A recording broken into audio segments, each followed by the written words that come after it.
Elf. Chapitre 4. Entre chaos et lumière. En vérité, lorsque je fouille ma mémoire, je vois aujourd'hui que j'étais infiniment moins forte et que je ne voulais alors le paraître. Mais comment agir autrement? J'étais allé trop loin, et tout s'était noué pour que ni l'homme ni moi ne puissions contrôler ce qui se mettait en place. Nous, les elfes, nous étions destinés à la même chose. Alors briser constamment la loi qui nous faisait vivre au même rythme, c'était l'idée n'en était même pas claire dans mon esprit. Une trahison peut-être, une dangereuse dissidente tout au moins. Comme se l'était écrié ma sœur Gwendon, mon cœur s'est noué dans ma poitrine, au seul souvenir de la colère de son regard. Tandis qu'elle avait prononcé ce mot, je ne voulais ni trahir ni mentir au mien. Je ne voulais simplement mourir et connaître autre chose que mon couronnement de mon autre monde et de son ordre établi. Mon âme avait tant besoin de respirer autrement. Quoi qu'il en soit, je ne pouvais plus reculer. J'avais rassemblé toutes mes forces, et j'ai englobé l'humain dans ma lumière d'âme, mon aura. Je l'ai fait pénétrer au cœur de ma bulle, totalement inconsciente des conséquences possibles d'une telle aventure. Lorsqu'on s'invite un être dans notre lumière, qui sait ce qui peut arriver? J'avais fait un pas encore dans sa direction, puis je l'ai fixé entre les deux yeux afin de lancer un pont entre lui et moi. Alors j'ai vu que Baldrin aussi avait son propre rayonnement d'âme, qu'il pouvait également s'ouvrir, écarter les mailles qui tissaient autour de lui une sorte d'armure, et que ce rayonnement n'était pas si laid, ni si terne que cela. Non, pas si laid, ni si terne. Étais-je la première à avoir vu une telle audace, à commettre une telle imprudence? Dans mon peuple, jamais ne s'était posé la question d'une possible lumière ni d'une âme digne de ce nom, dès que l'on évoquait la terre extérieure de ces humains. Mais voilà, que la seule fait d'approcher réellement l'un d'eux, une des créatures de fer, pouvait l'aider pour me protéger aussi, pour, je ne sais quoi au juste, m'ouvrir un constat, celui de la possibilité d'une autre logique que la nôtre. Pourquoi donc le Conseil nous avait dissimulé quelques vérités au sujet des créatures du monde métallique? Pourquoi niait-il l'existence de leur âme? Car, je le voyais bien, Baldrin, l'humain, avait une âme, et celle-ci devenait presque douce à contempler. Que fais-tu? L'homme avait perçu mon trouble, j'avais tendu une main vers son visage, et je devinai qu'il espérait en faire autant vers moi. Non, ne me touche pas, toi, je lisais seulement ton âme. Je ne veux pas t'en dire davantage, je ne le peux pas. J'ai fini par développer Baldrine dans mon aura, tout en efforçant de ne pas penser, à ne pas entrer dans ce qu'il ressentait. Il n'a pas protesté, comme bloqué un instant, engourdi face à ce qu'il ne connaissait pas. Cela me prit du temps, d'une gorgée de parfum floral. Déjà, je le déposais au cœur de l'anneau des grands chênes blancs. Il était abasourdi, je ne l'avais pas imaginé pouvoir lui dire que je reviendrais. J'en avais déjà trop fait, et je voyais bien sur quel point, de non-équilibre, je devenais prisonnière de mes velléités de liberté. Laissant Baldrine au probable sommeil qui allait l'envahir, je me suis surprise à ressentir profondément dans mon ventre une peur viscérale. Celle de retourner dans la forêt de Gwenlatan. Je savais que les miens m'y attendaient, et que je ne manquerais pas de m'interroger sur mon absence. J'appréhendais ce moment. Comment leur cacher la probable naissance d'une perception, d'un sentiment dont j'ignore encore totalement la signification? Était-ce que je dégageais l'odeur de la culpabilité? Étais-je devenu une vraie rebelle? Une traîtresse au sein de mon peuple, de mon propre peuple? La rébellion avait-elle d'ailleurs une senteur? Je n'avais pas à étouffer les images de mes craintes, ni à laisser parler le silence en moi. Je devais absolument cesser cette analyse, car je ne pouvais pas retenir plus longtemps le flux de mes pensées. Mes réflexions rejoindraient mes proches, si ce n'était pas déjà fait. Erdwin était toujours aux aguets lorsqu'il me sentait ailleurs, et Amstalan, son frère, encore plus intransigeant envers moi, il n'avait jamais apprécié que je ne préfère m'unir à Erdwin plutôt qu'à lui. Une sorte de jalousie muette l'animait malgré lui jusqu'à parfois ternir dangereusement sa couleur d'âme. Je n'y pouvais absolument rien. Mes bosquets, mes feuilles bleues étaient déjà là, juste au-dessus d'eux, une voûte jaune safran teint des cieux de notre forêt. Il semblant si paisible, si parfait. Comment aurais-je pu douter de mon monde à ce point? Ah oui, je devais avoir contracté une bien étrange maladie. Avait-elle germé à la seule évocation de ce pacte ancien qu'on m'avait parlé les hommes? Une ambivalence naissait en moi. Je n'étais déjà plus tout à fait comme les miens. Baldrine, son regard émeraude ne me quittait plus, et je sentais bien une douce chaleur me faire vaciller. L'humain aux cheveux rouges avait fait en naître quelque chose d'autre en mon cœur, et cette flamme, cette chose-là, me construit un peu plus à chaque instant. Il fallait que nul ne me voie mon trouble. Mentir à ceux de mon peuple, comment faire? Je ne savais pas mentir. Mes amis, je les aimais. Comme d'habitude, je me suis laissé glisser parmi les fleurs en grappes blanches qui marquaient l'entrée de mon bosquet, tout en essayant d'imprégner mon visage de parfum d'une paisible nonchalance, celle qui, déjà, me paraissait être une épopée révolue. Je ne me cacherai pas, et je l'avais le cœur douloureux, car ce rôle que je commençais à jouer ne me plaisait pas. Mais comment faire autrement, sans mettre la vie en homme en péril? Un étrange état qu'on appelait la folie existait, et m'avait dit, dans le monde de fer, et si j'étais à sa porte. Il n'y avait que moi pour aider Baldrine. J'espérais bien que ce serait découvert avant que nous trouvions une nouvelle issue, un portail vers l'extérieur. Espérer, c'était la première fois que la notion d'espoir naissait vraiment en moi. J'espérais quelque chose, l'espoir, espoir. Mais où cela me mènerait-il? Y avait-il à espérer un espace de compréhension entre mon peuple et celui du monde des hommes? Nous étions totalement à l'opposé des ordres des choses, de la compréhension de leurs lois et de leurs aberrations de leurs dieux, de l'asservissement à leur guerre. Ardanessil, l'aîné de notre grand conseil elfique, nous avait bien mis en garde pour la 100e fois, le chaos, le trouble, et plus que jamais, depuis les derniers grands bouleversements, les créatures de la terre étaient pétries de peur et d'arrogance au milieu des batailles et du sang. Rien que pour survivre, et cela à n'importe quel prix, leur monde, nous avait-il dit, j'étais donc celui de l'ombre. Je ne savais pas manifester que la bestialité, la violence et l'hypocrisie. Rien de beau ne pouvait venir des hommes.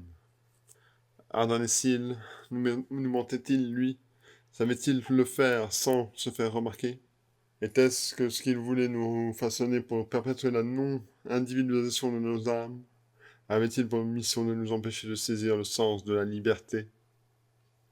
Nous, créatures de l'air éthéré, nous travaillons sans relâche depuis toujours à notre collectivité, sans jamais rien remettre en question, sans jamais avoir su que c'était simple oser formuler une question, ni, surtout, douter.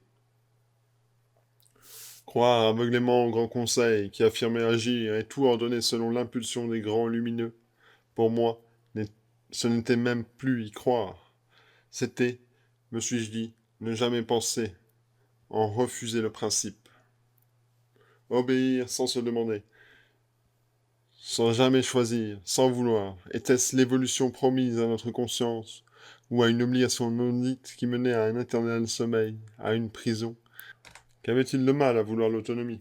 Allais-je créer une fracture irréversible dans la pensée elfique? À en croire Ardessil, toutes les créatures de l'éther devaient demeurer dans l'immobilisme décidé depuis toujours. Elles devaient à jamais bannir l'image d'une évolution envisageable. Mais là encore, l'elfe que j'étais se demandait à ce que je pouvais bien signifier un idéal d'évolution. À moins qu'elle ne finisse par se croire en train d'involuer, en ayant approché Baldrine aux cheveux rouges, une telle confusion en moi. Les yeux de Baldrine, son âme, j'y avais lu du beau et du très tendre en lui. Oui, quelque chose naissait dans mon cœur. Et quel qu'était son nom, je n'avais aucune prise sur cette chose. J'aurais sauté lorsqu'Edwin m'a arrivé derrière moi et m'a sorti presque violemment de mes pensées. Ah, te voilà enfin, Edwin. Tu me surveilles, Edwin? Nous nous demandions tous où tu étais passé alors. Ton père, Tifrad, m'a envoyé aux nouvelles. Nous te comprenons plus. Des images d'âme deviennent indéchiffrables. Tes rumeurs remontent et beaucoup ne captent plus que de toi que des interrogations. Nous sommes inquiets car tu nous fuis. Astalan, derrière lui, me regardait tandis que ses lèvres se crispaient. Devant, son frère, il retenait des pensées dures, mais, je le voyais, les teintes de sa colère, et elles étaient indignes de notre monde. Je ne vous fuis pas, j'ai besoin de m'isoler dans cet espace de la saison. Je ne t'ai jamais caché mes réflexions, Erdwin, ni à mes sœurs, tu le sais bien. Je ne t'ai rien dissimulé non plus, à ce que qui me hante, ni ne m'interroge. Mais je préférais n'en parler qu'à toi, et non à la présence d'Astalan. Ta surveillance me déçoit. D'où te vient cette attitude? Tu sais bien qu'elle est presque inconnue de notre monde. Je te sens, je t'entends aussi, Gwenedis, et j'en souffre.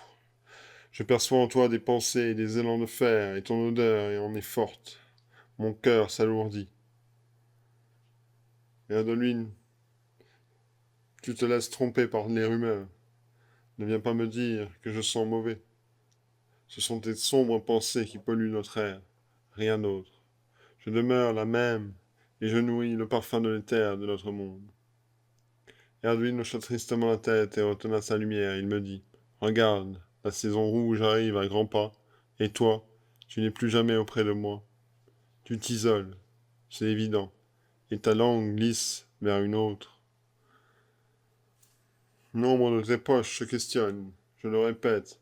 Bientôt le temps des grandes activations arrivera. Il nous offrira son rassemblement, celui des festins et des parfums végétaux. J'espère que tu y seras, tu y es attendu. Laisse-moi, j'ai besoin de silence. Nullement ne tes reproches. Ce que je lis en toi m'attriste, mon opaline. Je lis ta peur, une appréhension comme un mur que tu construis trop rapidement entre nous. Nous étions si proches. Que t'est-il arrivé? Puisque tu me demandes de m'éloigner, je ne laisse pas mon silence, mais sois certaine que tes sœurs ne tarderont pas à se manifester, et je n'y serai pour rien. Les derniers mots d'Erin m'ont porté un coup au cœur. J'avais mal. Mal pour lui et mal aussi pour mes comportements. C'était un mal si sournois, totalement nouveau pour mon âme, et je ne l'avais jamais vraiment pas vu s'installer à cette rapidité. J'avais menti, c'était exact. J'en avais fait la soudaine expérience. Menti alors que je ne connaissais pas encore tout ce qui cela impliquait, à quel point c'était contre ma nature. Je me sentais tellement pesante dans tout mon être. Mon monde intérieur venait de basculer. Je ne pouvais sentir l'air perfide de la méfiance. Désormais, plus rien ne serait pareil. J'étais seul, et mon inévitable solitude m'effrayait. En regard des cieux qui me tenaient le rouge, je me suis laissé flotter ici et là, dans la forêt de Gwentalanas, et je me sentais épié jusqu'à mon feuillu, et j'éprouvais le besoin de mettre ces distances entre ceux qui me surveillaient et moi. Les yeux mouillés, la tête horriblement envahie par des doutes obsédants. Je me demandais si mon corps exaltait vraiment l'odeur forte du monde de fer, comme l'avait reproché Erdwin, ou m'avait lancé cette pensée pour me faire mal. Pouvait-on penser faire mal ici aussi, ou alors c'était moi qui désynchronisais tout? Un grand cri de douleur s'était lancé dans les profondeurs du noyau de mon âme, dans cet espace où je m'étais emprisonné face au miroitement d'un désir, d'autre chose. Étais-je trompé à ce point? Sans parfum d'éther, mon âme allait mourir. Déjà, je manquais de souffle et mes forces vives. Je vacillais et je pliais tel un roseau au moindre souffle. Une voix se fit entendre. Elle était partout, cette voix, en moi et autour de moi. Elle était multiple, et à quelques pas de moi, une myriade d'étoiles teintées d'or dessinaient les contours d'une grande silhouette incandescente. Oui, la voix venait de sa présence, et c'était à moi qu'elle s'adressait. C'était, j'en étais convaincu, celle d'un grand lumineux. Que cela aurait-il pu être d'autre? J'étais tout ébloui devant la telle beauté inattendue, mais également figé par les terrorisé par ma culpabilité, ou ce qui me semblait en être une. La présence s'était bientôt rapprochée, et un puissant rayon lumineux ont commencé à irradier dans sa poitrine. Ils m'ont totalement entouré d'une grande sphère blanche, et je me suis senti tellement bien dans leur amour que je n'y ai été serais volontiers abandonné pour vivre une fin douce et paisible. Ma fin, peut-être. Ainsi un grand lumineux avait su entendre ma détresse. C'était la toute première fois que j'avais un contact avec l'un d'entre eux. Il y avait donc un qui avait deviné ma déchirure en moi, et qui avait capté la profondeur de ma détresse. Peut-être l'humain, disait-il vrai en me parlant de l'ancien pacte avec Dana. Un appel s'était manifesté, même si je ne comprenais pas tout le sens. Simultanément, un vent doux est venu balayer mon visage et la présence de la soufflée dans ma bouche. Je me suis accroupi, m'accrochant au brindilles sur le sol pour ne pas tomber, tant j'étais ému. La voix alors reprit. Gwenédis, écoute-moi. Ton âme est lourde d'avoir accueilli en ton peuple une âme du monde de fer. Mais de quoi te culpabilises-tu? T'apprendre à aider, apprendre à aimer, rendre hommage à la manière dense tout entière, à toutes ces lourdeurs, ces mensonges. C'est un terrible défi pour une elfe de l'air, mais pourquoi ne faudrait-il pas le relever? Tu voulais apprendre le libre arbitre, puisqu'il est porteur de lumière. Alors pourquoi pleurer sur ce qui a été ton choix?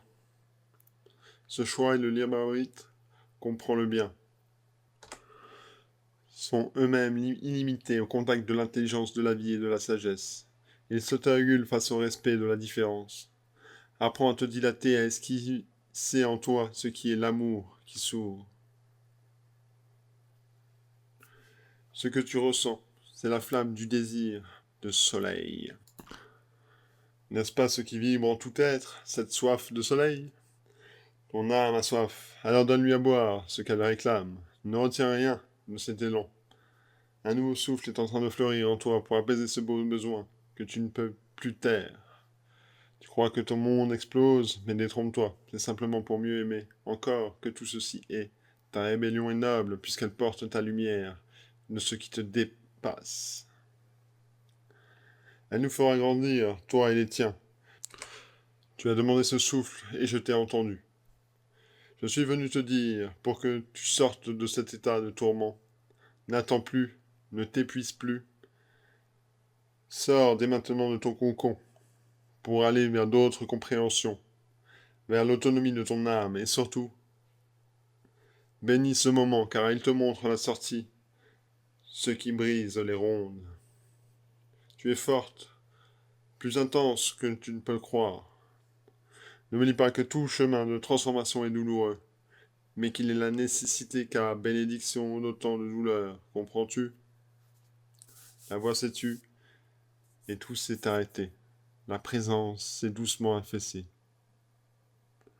Hélas, elle m'a laissé de plus en peine encore au souvenir du baiser de sa lumière. J'avais la sensation qu'elle ne m'avait pas assez dit vraiment quoi faire, et encore moins comment aller vers ce nouveau souffle. Je devais réagir. Un espace en moi était bien plus pleinement heureux, celui de mon cœur, cette petite sphère de lumière concentrée vers lequel, nous, les elfes, nous tournions, sans doute trop peu consciemment. Mais un autre espace restait souffrant, celui de mes pensées qui creusaient comme un gouffre d'interrogation. La liberté, c'était le questionnement, et il fallait que j'écoute. Un bruit avait soudainement monté jusqu'à moi à ma sortie de ma torpeur songeuse. Partout dans la clarté, il y avait une sorte de tourbillon tourmenté. Bien que je voulant être doux, à coup sûr, mes amis me surveillaient. Erdwin ne m'avait annoncé, et pour moi, cela me semblait une menace. Je les captais toutes, ces pensées de méfiance à mon égard. J'en ressentais les malaises indéfinissables. Un malaise si fort qu'il m'a finalement poussé à aller rejoindre au plus vite Baldrin, pour voir ce qu'il faisait. Oui, mais aussi, me suis-je d'abord dit, pour le surveiller. Le surveiller, vraiment? Était-ce vraiment ce que je ressentais, ou plutôt un manque étrange de sa présence, une attirance irrésistible? Sans que j'en aperçoive, là, mon cheveu rouge devenait peu à peu un refuge. Tindrel, ma mère, m'avait un jour confié qu'elle avait autrefois connu un homme. qui était venue dans notre monde, qu'elle avait ressenti de l'attirance, et que cela l'avait fait fuir. J'avais évacué tout cela de mon esprit. Je n'avais pas alors compris ce qu'elle avait voulu me dire, mais maintenant, elle m'avait également raconté qu'il fallait toujours se méfier de notre attraction envers les hommes, car celui-ci était très rusé dans sa façon facilement ensorcelante de nous regarder.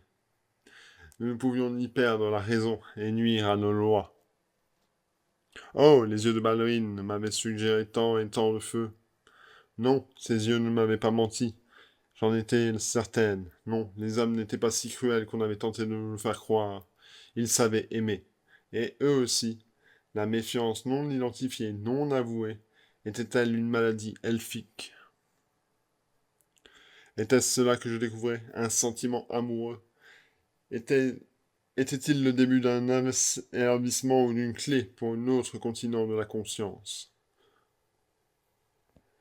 Le grand lumineux avait évoqué ma soif de rébellion comme porteuse de lumière, en me précipitant que c'était aussi ce qui brise les rondes, la quête du soleil. Étais-je devenu une elfe briseuse de rondes, et non une dangereuse dissidente, une contre-nature? Ainsi, mon peuple tentait de me faire croire. Je le voulais car c'était beau, et cela seul pouvait m'indiquer la sortie de mon propre labyrinthe.